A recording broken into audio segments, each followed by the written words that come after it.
では藤井シェフが食べるのが好きなお菓子は何ですか？ザッハトルテです。ザッハトルテですか。どんなところが？はい、もうこれはもう1年の中で、ノエルが終わるともうザッハの季節だと。で、2ヶ月だけやってます。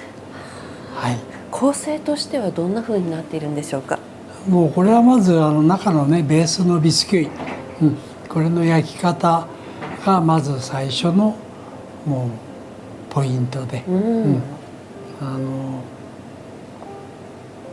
まあ普通でしたらば1時間かかって焼くところを、180度で1時間かかるところを200度で45分で焼き上げると。一気に。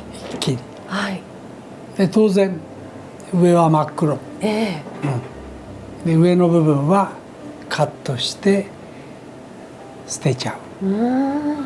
とどういうことになるかというと、もう中は生地はしっとり、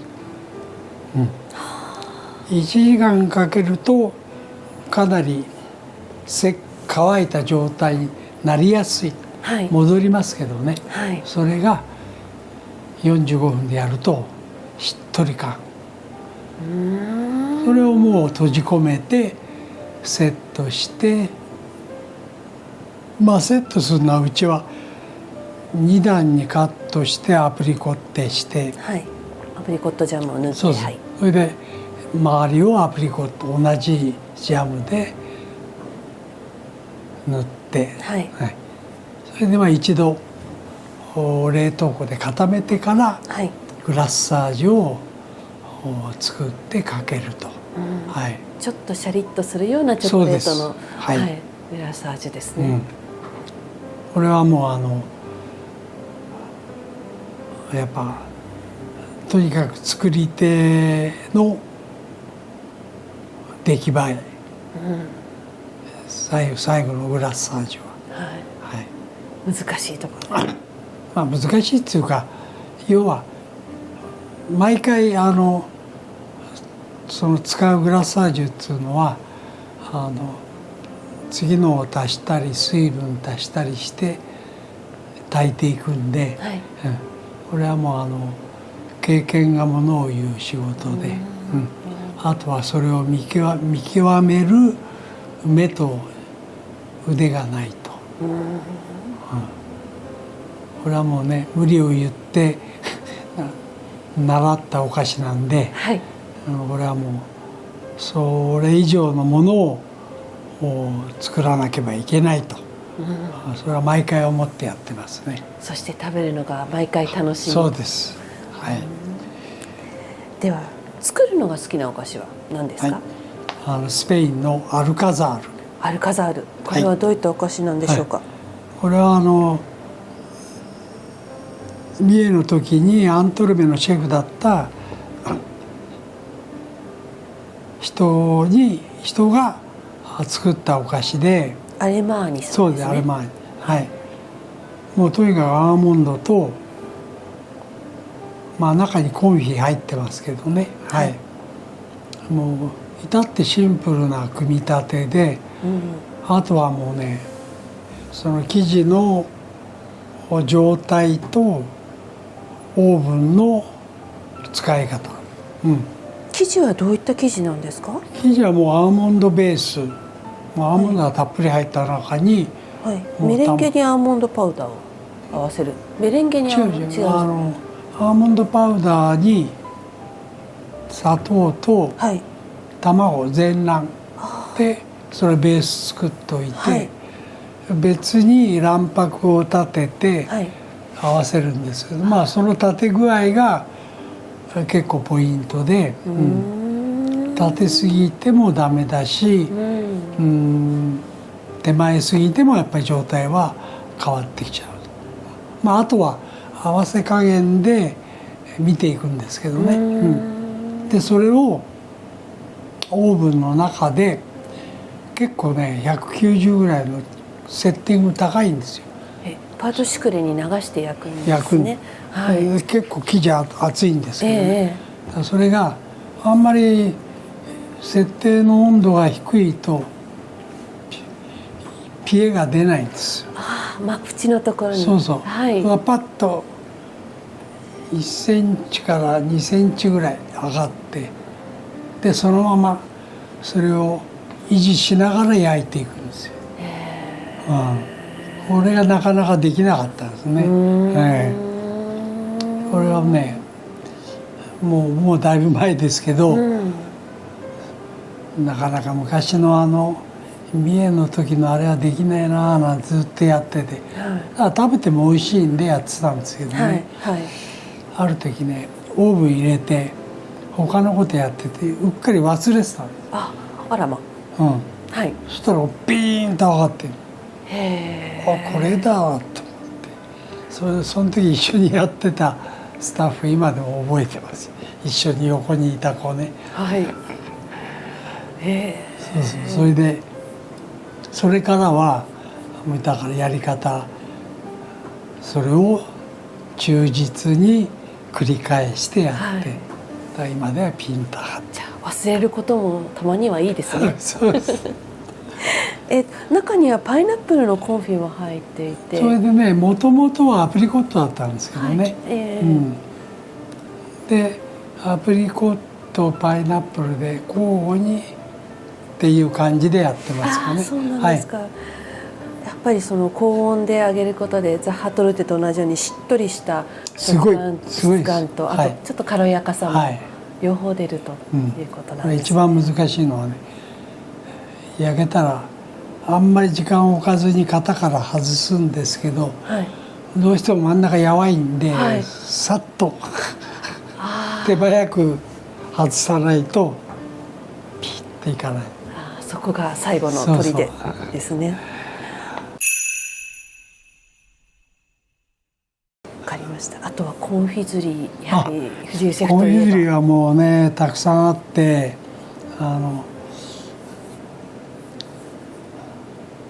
やっぱリヨンなんかに行くと今でもいっぱいありますね。ブッションドリヨンとかコルクの線みたいなお菓子とかね、あとクッサン、あれリヨンは超多いですねやっぱね。多分コンフィズリー多いところは多分フルーツがいっぱい多分取れるんじゃないかなって自分ではあれしてますよね。でカリソンなんかはねパイナップルのコンフィをメロンのコンフィをね使いますから、それもやっぱり、はっきり分かんないですけどね、そんなあれで。でもずっと作りたいと思っていらして、こちらのお店を開かれて3年目ぐらいで作り始めらした、ちょこちょこ始めて、いまだに増えてますね。どういうふうに学んでいかれたんですか？これはねフランスに旅行に行くと必ずそういうお店を回って、それで今そういうところのシェフとも知り合いになってて、教えてもらったりして。もちろん。コンフィズリーの魅力ってどんなところですか？作り始めてから出来上がるまでに3日4日かかるの結構あるんですよ。透過させたりとか。そう。だからなかなか商売にはあんまり向いてないね、メニューなんですけどね。手間がかかって。でもその出来上がった時の見るとやっぱりやめられないですね。で全部は全部そういうんじゃなくて、もうその場で仕込んで出来上がるものも結構やってますよ。それじゃないとねバランス取れないんで。小さな袋で販売されていて、駄菓子のように気軽に食べてほしいとおっしゃっている。もうちょっとね手に取ってもらいたいなと思って、カラフルで楽しいですね、見ていても。だからショコラとは違ったもっと駄菓子っぽいやつですね。ショコラ今もう駄菓子とは言えないですね。高級品になってしまいましたね。だからコンフィズリーは、もっとやっていきたいですね。手作りの方も随分そういえば使われていらっしゃるんですよね。これはもう全部先ほど言ったジャン・マルク・スクリバンと彼がうちにいる時に作ってくれた道具ですね。じゃあスクリバントさんもコンフィズリーの作り方をいろいろと。もう今やってる半分ぐらいは彼がね教えてくれたメニューですかね。そうですか。でも彼も言ってましたよ。今フランスでもやる人いないんだよねって。でもやっぱり受け継ぐ意味でも続けていかれたいもの。そうです。そうですね。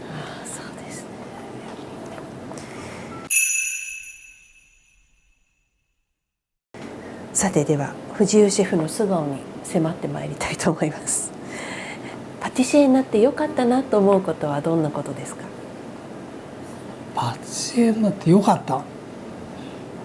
もう好きでねこれだけ続けてこれる仕事で、もちろんそれには好きだけじゃ続けられないんで、商売、奥様、そうです。奥様がいてくださって、これはもう好きだけでねできるわけじゃないですからね、商売、その辺うまく噛み合ってやってると思いますけどね。振り返って若い時にしておいてよかったなと思われることはありますか？全部自分はしてきたと思ってますけどね。全部？例えばなんだろ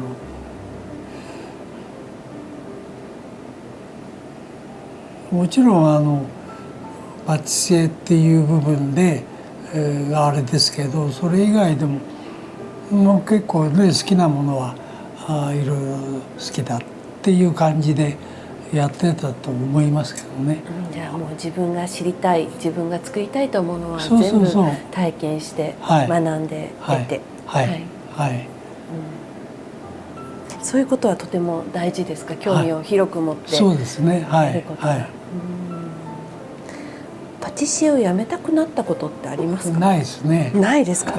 ずっとパティシエでこの仕事が好きだなって。これ以外の仕事はしたことないし、考えたこともないですね。パティシエとして一番思い出深い出来事というのはありますか？思い出深いのはやっぱジャンミエに行った時のことが一番でしょうね。全てそこから全く違う世界だった。あそこまでねガーンと受けなければちょっと分かんなかったですよね。その衝撃というか感動はやっぱり今も原動力になっていますか？もちろんまたそういうものに巡り会えたっていうのがやっぱね一番ですね。幸せなことですかね。尊敬しているパティシエさんというのはいらっしゃいますか？先ほども出たジャン・マルクス・クリバンと、それからジャンミエで最初に働くきっかけを作ってくれた吉村敏夫さん、あとはもちろん川田シェフは向こうにいる時からこっちへ帰ってきてからもずっと自分のこの辺にいるシェフですし、これからまだ変わらないと思います。もういつの間にか川田シェフ80超えちゃったし、自分もあと2年でそうだし、何年か前に80まではやろうぜなんて言ってたのが現実になっちゃったんでもう超えてシェフも超えそうな。そうです、大丈夫です。いつまでも続けていただきたいと思います。スクリバントさんについて少し教えていただけますか？彼はねもちろんうちの、OB、OG がもう何人も行って世話になってるんですけどね非常に面倒見のいいシェフで、はい。で結局モフには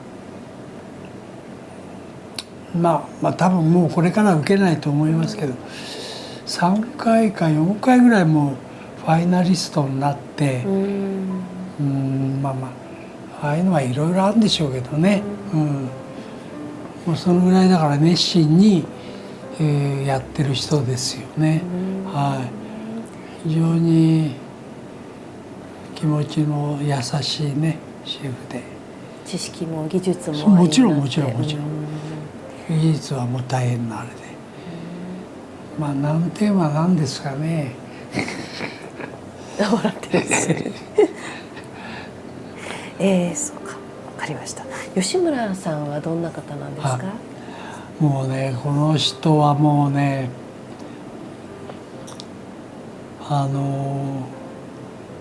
シェフでやってる間は自分はもう年に3回ないしは4回一人でお店にお邪魔して、はい、そうするとほとんど一人で仕事してるんですけどね、もう仕事しながらインスタントコーヒー入れてくれて、はい、2時間ぐらいいろんな話をそこでして、は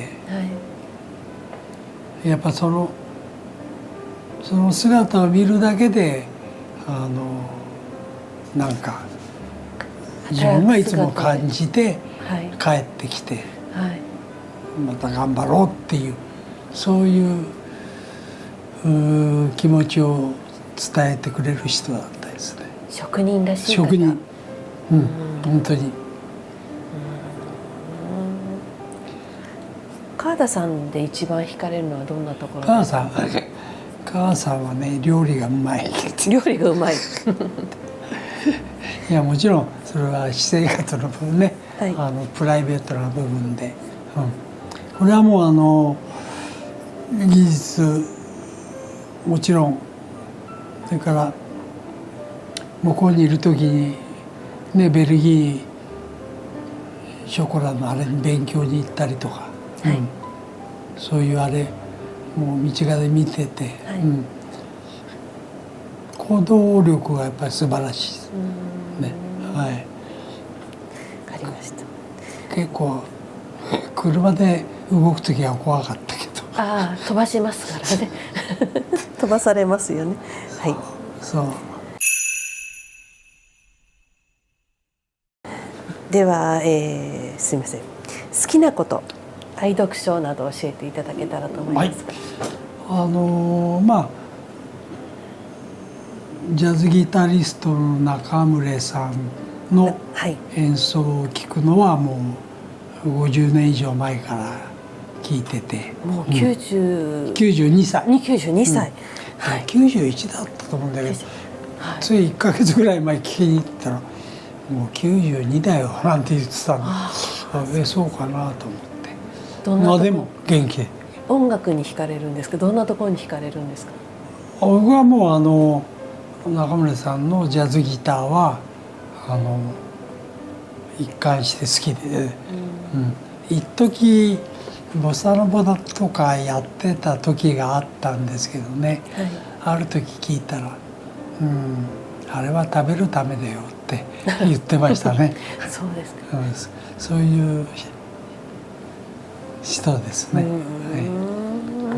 その90を超えても現役というところも尊敬されるとおっしゃってましたね。それはもう当たり前ですけど、そういうね演奏好きだからって体がなければできないですもん。はい、でもうだいぶ前に聞いたことあるんですけどね、もう食事は1日2回、朝起きた時と夕方4時、それから演奏に行くんですよね。はい、もうその後は水分取るだけで、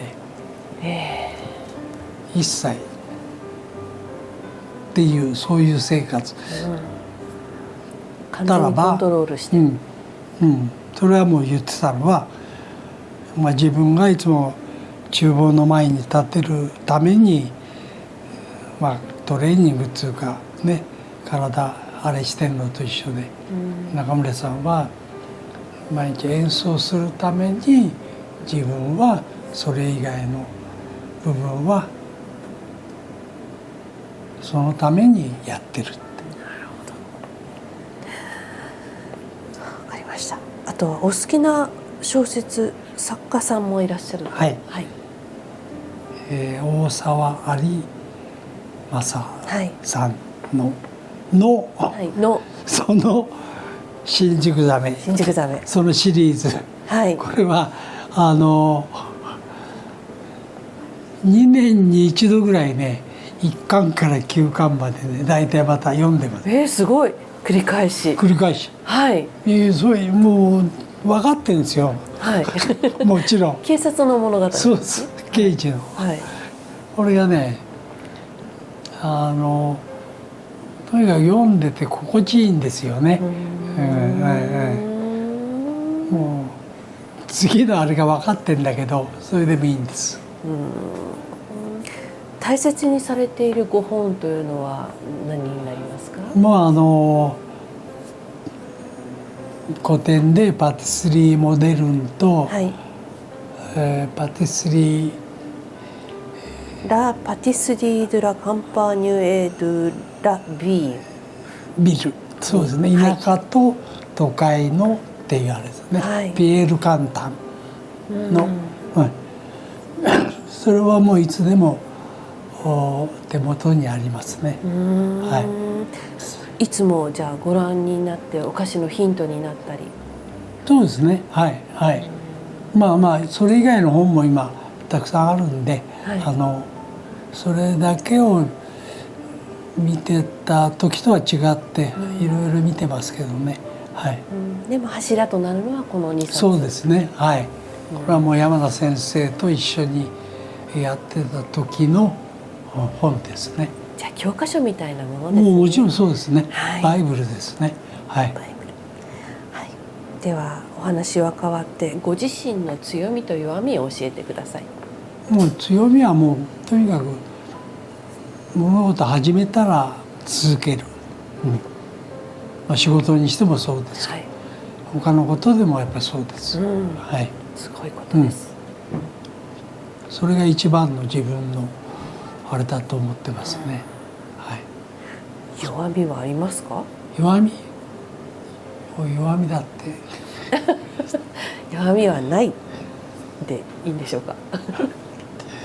多分あると思う多分あるけれどはい、でもそれは置いといて、じゃあ大切にしている言葉を教えてください。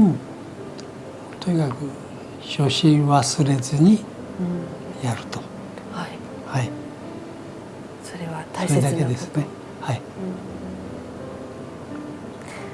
シェフにとっての初心というのはそのフランスでそうです、それはもう原点ですね、今の自分にとっては。だから毎朝シャルロット・ポワールを見て、はい、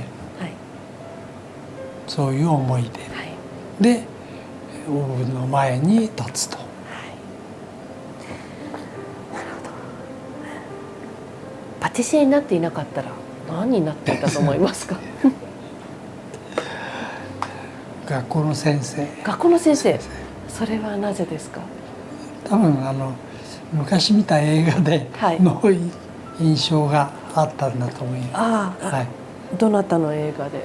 吉永小百合。吉永小百合。が生徒の役だった。生徒の役。先生は？確かね、石原裕次郎だったと思うんだけど、ちょっと定かでない。そうですか。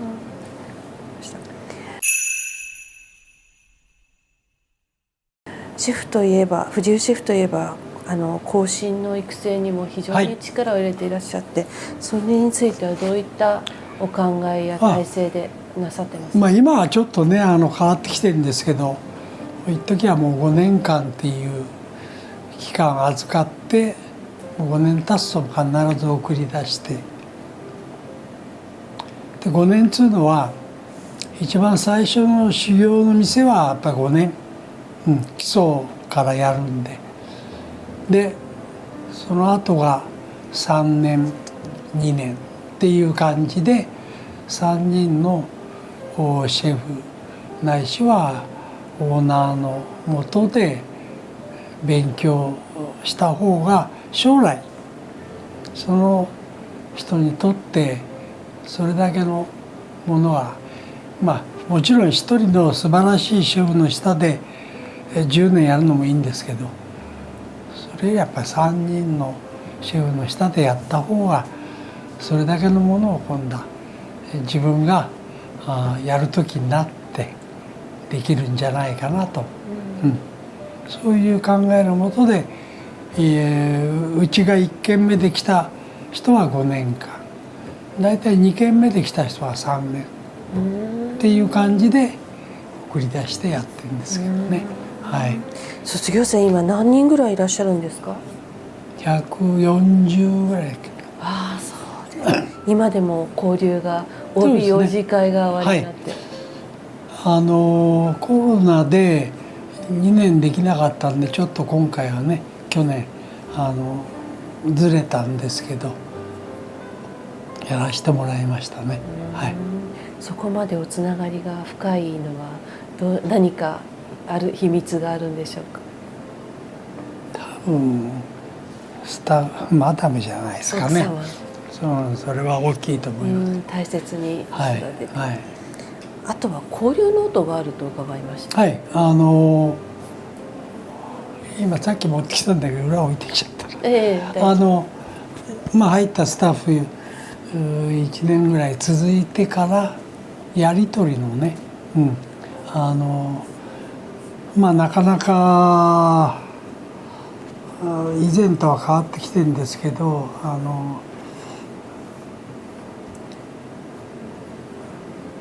なかなか言えないことってあるじゃないですか。で年にだから何回かは1対1で話し合いをするっていうのがメインで、それにノートがあって、でノートを自分が書いたのを渡してスタッフが書いて戻すと、そういうやり取りのノート。それでおつながりが深くなっていくんですね。藤井シェフのこれからの夢は？もう今の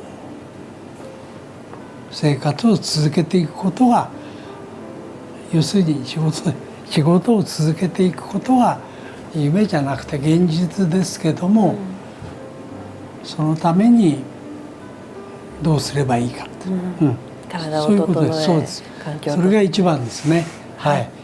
もうとにかく体が動かなくては何にもなんないんで。一生菓子職人。そうですね。では最後に皆さんにメッセージをお願いします。はい。もう自分自身ね50年60年興味を持って、続けてこれたパティシエっていう仕事をみんなも続けてほしいと思います。今日はありがとうございました。